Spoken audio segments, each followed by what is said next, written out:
আসসালামু আলাইকুম। আমার চ্যানেলে আপনাদের স্বাগতম। আজকে তৈরি করে দেখাবো থানকুনি পাতা দিয়ে মুগ ডালের বড়া।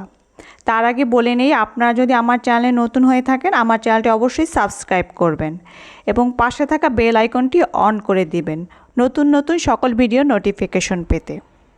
চলুন এখন মূল রেসিপিতে যাওয়া যাক।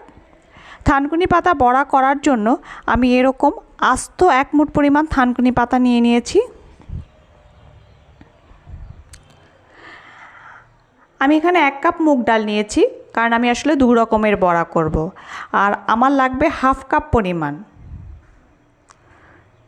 এখন আমি 1 কাপ মুগ ডালকে আমি 3 কাপ পানি দিয়ে রাতের বেলা ভিজিয়ে রাখবো, কারণ মুগ ডাল ভিজতে অনেক সময় লাগে, এই জন্য আমি রাতের বেলা ভিজাবো। যারা রাতের বেলা ভিজাতে পারবেন না বা ভেজাবেন না তারা মিনিমাম 12 ঘন্টা আগে ভিজিয়ে রাখবেন মুগ ডালটা।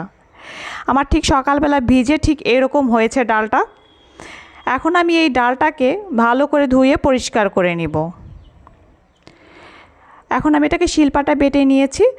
এখন এই বাটা ডাল থেকে আমি হাফ কাপ পরিমাণ ডাল বাটা নিয়েছি, হাফ চা চামচ আদা বাটা, 1/4 চা চামচ হলুদের গুঁড়া, লবণটা স্বাদ অনুযায়ী, 2টা কাঁচামরিচ কুচি, 1 কাপ পরিমাণ মিহি কুচি করে নিয়েছি আমি থানকুনি পাতা। যেহেতু আমি হাফ কাপ পরিমাণ ডাল বাটা নিয়েছি, হাফ কাপের জন্য আমার 1 মুঠো পরিমাণ থানকুনি পাতাই যথেষ্ট। আপনি যদি বেশি থানকুনি পাতা নেন আসলে তাহলে অরিজিনাল টেস্টটা পাবেন না থানকুনি পাতার বড়ার। আমি হাফ কাপ পরিমাণ পেঁয়াজ কুচি নিয়ে নিয়েছি।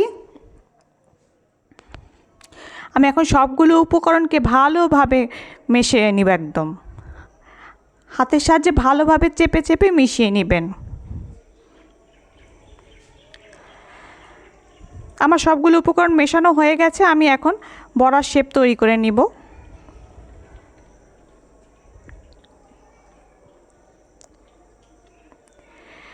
এখন একটা প্যানে তেল গরম করে নিয়েছি।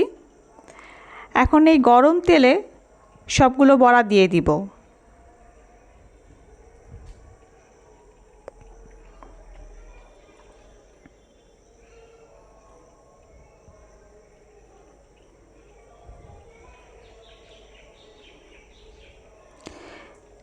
এখন বড়াটাকে এপাশ ওপাশ উল্টিয়ে ভেজে নিব।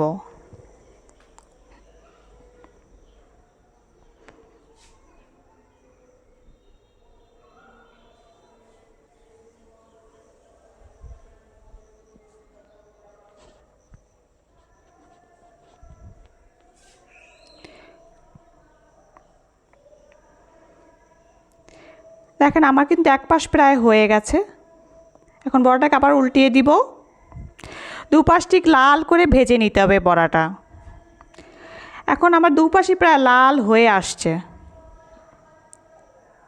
এখন আমি বড়াগুলোকে তুলে নেব। এখন এই গরম গরম পেঁয়াজগুলো পরিবেশন করলাম। দেখেন কত লোভনীয় লাগতেছে। তো